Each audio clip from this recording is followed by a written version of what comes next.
दलितों के मसीहा कहे जाने वाले संविधान निर्माता डॉक्टर भीमराव अंबेडकर का मानना था कि यह अनुचित है कि बहुसंख्यक जाति अल्पसंख्यक समूह के अस्तित्व से इनकार करे, लेकिन यह भी उतना ही अनुचित है कि अल्पसंख्यक हमेशा अल्पसंख्यक ही बने रहना चाहे। डॉक्टर अंबेडकर इस बात के सख्त खिलाफ थे कि समाज का कोई भी अल्पसंख्यक तबका हमेशा के लिए अल्पसंख्यक ही बना रहे। इसलिए डॉक्टर अंबेडकर ने संविधान सभा में यह प्रस्ताव रखा था कि अनुसूचित जातियों और अनुसूचित जनजातियों को शिक्षण संस्थाओं और नौकरियों में सिर्फ 30 या 40 वर्ष तक ही आरक्षण दिया जाए। इसके साथ ही यह प्रावधान भी हो कि इस अवधि को किसी भी सूरत में बढ़ाया नहीं जाए। डॉक्टर अंबेडकर का विचार था कि अपना विकास करने के बाद उस विशेष समुदाय को बाकी समाज में घुल मिल जाना चाहिए और अपना विशेष दर्जा छोड़ देना चाहिए। हालांकि संविधान सभा ने उनकी बात न मानकर आरक्षण के लिए केवल 10 वर्ष की अवधि तय की थी और इसके साथ ही ये प्रावधान भी जोड़ दिया था कि जरूरत समझे जाने पर इस अवधि को बढ़ाया जा सकता है और इसका नतीजा आप सभी जानते हैं। आज संविधान लागू हुए 66 वर्ष होने के बाद भी आरक्षण व्यवस्था आज भी वैसे के वैसे ही लागू है। डॉक्टर अंबेडकर जाति पर आधारित आरक्षण को जाति व्यवस्था खत्म करने के लिए इस्तेमाल करना चाहते थे, उसे मजबूत करने के लिए नहीं। लेकिन स्वतंत्रता के बाद का इतिहास बताता है कि पिछले 66 वर्षों में जाति व्यवस्था टूटने की बजाय और ज्यादा मजबूत ही हुई है।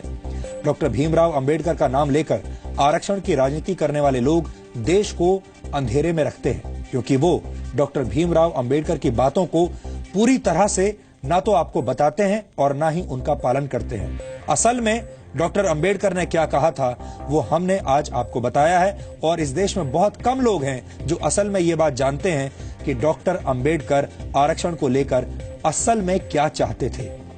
जिस आरक्षण व्यवस्था की शुरुआत पिछड़े समाज की तरक्की की भावना से की गई थी, उसे अब अधिकार समझा जाने लगा है।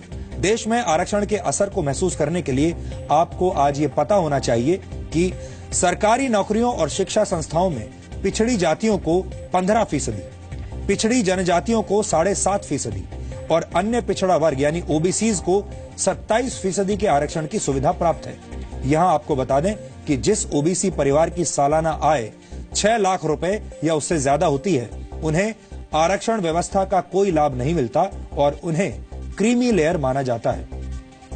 इसलिए बहुत सारे लोग जानबूझकर ये कोशिश करते हैं कि उनकी आय चाहे जितनी भी हो, लेकिन कहीं वो क्रीमी लेयर में ना आ जाए। कुल मिलाकर देश की शिक्षण संस्थाओं और सरकारी नौकरियों में 49.5% आरक्षण है। अब आपको यह भी समझना चाहिए कि आरक्षण व्यवस्था का हमारे देश में हमारे समाज पर कितना असर हुआ है।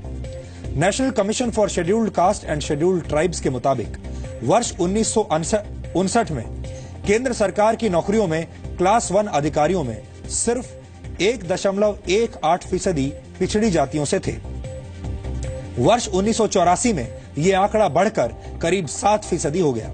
वर्ष 1995 आते आते केंद्र सरकार की नौकरियों में 10% से ज्यादा क्लास 1 अधिकारी पिछड़ी जातियों के हो गए और वर्ष 2011 में यह संख्या और ज्यादा बढ़कर 12.27% हो गई।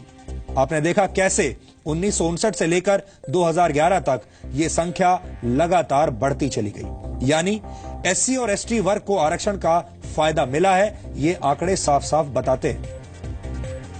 हालांकि परफॉर्मेंस यानी प्रदर्शन की अगर बात की जाए तो नतीजों में काफी उतार चढ़ाव देखने को मिलते हैं। वर्ष 2014 में आईआईटी बॉम्बे के छात्रों पर एक स्टडी हुई थी और इस स्टडी के मुताबिक एवरेज क्यूमुलेटिव परफॉर्मेंस इंडेक्स में सामान्य वर्ग के छात्रों को औसतन 8.09 का स्कोर मिला। ओबीसी छात्रों को 6.6 का स्कोर मिला, जबकि एससी एसटी छात्रों को 5.9 का स्कोर मिला। लेकिन जरूरी नहीं कि ऐसा हर बार होता हो और हर जगह होता हो। ये स्कोर अलग अलग केसेस में मौजूद स्तर से अलग भी हो सकते हैं, मौजूदा स्तर से भिन्न भी हो सकते हैं। दूसरा उदाहरण है वर्ल्ड डेवलपमेंट जर्नल स्टडी, जिसकी रिपोर्ट 2015 में आई थी। इसमें पब्लिक सेक्टर में प्रोडक्टिविटी पर रिजर्वेशन के असर को समझने की कोशिश की गई थी और इस स्टडी में यह पाया गया कि आरक्षण से उत्पादकता पर कोई बुरा असर देखने को नहीं मिलता। यह study Delhi school of economics और अमेरिका की यूनिवर्सिटी ऑफ मिशिगन के 2 प्रोफेसर्स ने भारतीय रेलवे पर 1980 से 2002 के बीच की थी। यानी कुछ स्टडीज अच्छे परफॉर्मेंस की बात करती हैं और कुछ बुरे प्रदर्शन की बात कहती हैं। इस पर और ज्यादा रिसर्च किए जाने की जरूरत है, लेकिन एक बात साफ है कि जाति और धर्म की बजाय आरक्षण का आधार आर्थिक स्थिति होना चाहिए। सवाल यह है कि उच्च वर्ग के गरीब व्यक्ति को आरक्षण की ज्यादा जरूरत है या आर्थिक रूप से संपन्न पिछड़ी जातियों को। ये हमें सोचना होगा। क्या किसी गरीब को इसलिए सामाजिक समानता का अधिकार देने से इनकार किया जा सकता है कि वो सामान्य श्रेणी से ताल्लुक रखता है? इसलिए जानकार मानते हैं कि आरक्षण अगर देना ही है तो आर्थिक रूप से पिछड़े लोगों को देना चाहिए। आरक्षण का दुरुपयोग देश के खिलाफ जाएगा और हमें लगता है कि आरक्षण जैसी व्यवस्थाएं आर्थिक रूप से पिछड़े हुए लोगों के लिए होनी चाहिए, क्योंकि गरीब गरीब ही होते हैं और गरीबी की न तो कोई जाति होती है और न कोई धर्म होता है।